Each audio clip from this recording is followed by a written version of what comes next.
It's great to be back in Coleman. It's great to have the students back. I thought they did an outstanding job. The energy was great from the crowd.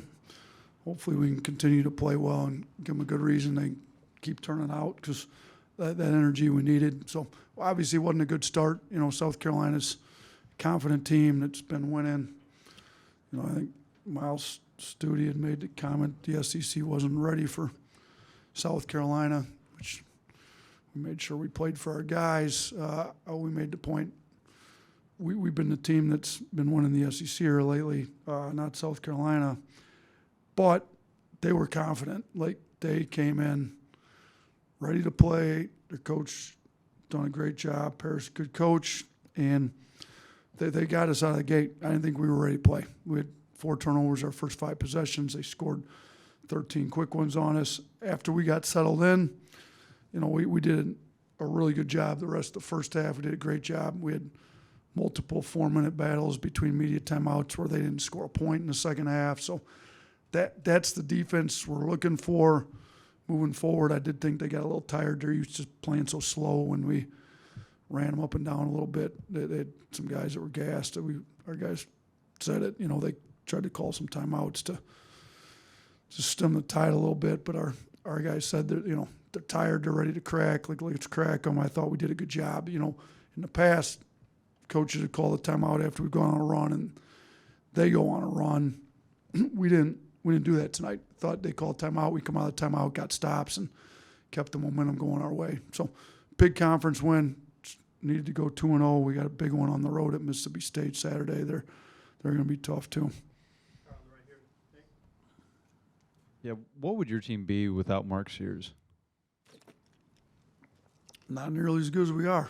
I mean, he's, you know, first half he held us in there. I mean, we were struggling the first half to score, and had too many turnovers. So, you know, we played an awful first half. It's probably as bad a half as we played all year, and somehow we're still up 1, in large part due to Mark. And then, you know, Davin Cosby made a great point on the bench. He's like, you know, he ends up with 31. Nobody realized he had 31. It's the most unselfish 31 points we've seen. So, thought he was making the right plays, moving the ball, being a great teammate, and still ends up with 31 points. So it kind of proves you can play the right way, move the ball, and when you're as talented as he is, you still end up with 31 points. I mean, he's super efficient. He goes 6 of 8 from 3, doesn't miss a free throw, 10 of 13 from the field. It doesn't get much better than that. And I thought his defense, I mean, when he's locked into the game and playing defense like he did, and offensively, he's one of the best guards in the country. Do you have an update on Mo, and if he's going to be out for any extended time, how do you kind of deal with that? He's kind of week to week. He's got his right foot that he had the surgery on, so he's kind of flared up. You know, we needed to rest him. He's been out of practice the last couple of days. Didn't play tonight. We'll see if we can get him right. We've got a day off tomorrow. See what we can do by Saturday. Was that surgery recent? No, it was over the summer, right when he got here. Hey, Coach, you mentioned the defense in your opening. Just what changed, and how do you sustain that moving forward?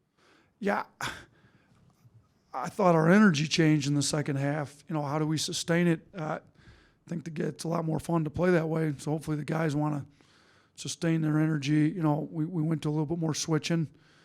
You know, I thought Mo Diabate came. Now, we started the half out great, so it wasn't like he came in and got us stops. But I did think him and Nick's energy was really driving us. You know, we were getting beat up on the glass pretty good in the first half. So, you know, Diabate comes in, gets 6 rebounds in just over 9 minutes. So, you know, I thought him and Pringle's energy, toughness really made a big difference for us. You know, we ended up, I don't know, what was it, 19-12 on the glass at the half. So, what did we end up with, 36? Do some quick math. Was it 24-12? Is that what it was in the second half? There you go. High school math teacher, some quick math. So we doubled them up in the second half on the glass. Look, and that was in large part to Mo Diabate playing as tough. I mean, he gets 6 rebounds. So he had a fourth of our rebounds in the second half, like in 9 minutes. So, you know, you can look to see him to get a few more minutes here and there, because if he's going to play that tough, and we're lacking some toughness right now, we got to get him in a little bit more. Earlier this season, you've kind of talked about how the team struggled keeping their foot on the gas with the lead. Obviously, that didn't happen tonight. What did you see that was maybe different from other games tonight where they were able to continue to build that lead? Yeah, I thought the effort. I had Coach Murphy from softball come talk to them yesterday. The whole mudita, like having genuine joy, vicarious joy through your teammates' success. I thought we had that tonight. I thought guys were. You saw all the guys in the huddle attack Mo Diabate coming in. He's playing great. It's a kid that hasn't played much. It's had an unbelievable attitude, and they were happy as can be. Nick Pringle won the hard hat. As soon as I gave it to him, he turned around, flipped it, put it on Mo's head. Kind of anointed Mo as the hard hat winner. Mo would have won it if you went hard hat points per minute. So I loved it. Thought Nick was a great leader. Showed the right stuff. I think our effort stayed great. We kept playing for each other. The ball kept moving. When you play unselfish, you take care of the ball, and you play defense like that, we're one of the best teams in the country. Yesterday, you talked about how you wanted to see more competitiveness from your players. How do you think they responded to that tonight? The start of the game wasn't where it needed to be. After we got down, I thought it was pretty good. I thought we competed on defense the last half, even a little bit more than the last half of the first half. And then I thought the second half was – they had 10 points in the second half with 4 minutes and some change to go. So we were very competitive, competed hard for probably the last 35 minutes or so of that game. We got to – I don't know if we got to make a change with the group to start, or the starters just got to get it together a little bit more to start the game out. But I thought for 35 minutes we competed pretty hard. 47 points is almost a season low. South Alabama scored 46. This is obviously a league game. Is this the best defensive game of the year for you guys, at least in terms of avoiding the lapses where you give up a run? 100%. To me, it's the best. If we take out the first 4 to 5 minutes, and again, when you turn the ball over 4 out of your first 5 possessions, you don't help your defense out. So if you take away the beginning of the game, I think by far, probably the last 35, 36 minutes of this game, it's by far been our best defensive performance of the year. Coach Grant Nelson with no points tonight. However, he had a couple big steals. He had a couple big rebounds for you guys. Even though if he's not scoring offensively, how big of his presence for you guys? How crucial is that? Yeah, he's got great size. He can, he's athletic. He can move. We need him to get a little tougher, go get some more offensive rebounds. He's played 24 minutes. We need him to come up with some offensive boards and make a difference that way. Mo Diabate kind of came in and did that for it. We need Grant to play with some physicality like that, but he's athletic. He wants to help the team in any way possible. He's a great kid. The steals, the rim protection, because he can block shots. He had the one block shot. It was a big block shot. We got to get some more rim protection. Nick had 2, which was great. But I like Grant's going to help us. There's going to be games where he scores 20. We got to get him going though right now. He's a guy we really need to get going here. Coach, Aaron said that if Mark plays like this, you guys have the chance to be one of the best teams in the country. You've seen a team that's been the best in the country in last year. Do you believe that this team with this defensive performance and number 1 going like that can be one of the best teams in the country? Yeah, no, I 100% believe it. We've played with the best team, and we were up 9 on Purdue in the second half with over a 75% chance of winning the game in the second half. We got to compete every possession, and I thought Mark competed every possession. If we took care of the ball tonight, the turnovers really hurt your defense and your offense both. And we have not had issues up until SEC play with turnovers like this. So we got to, Aaron's got to take care of the ball a little bit better for us.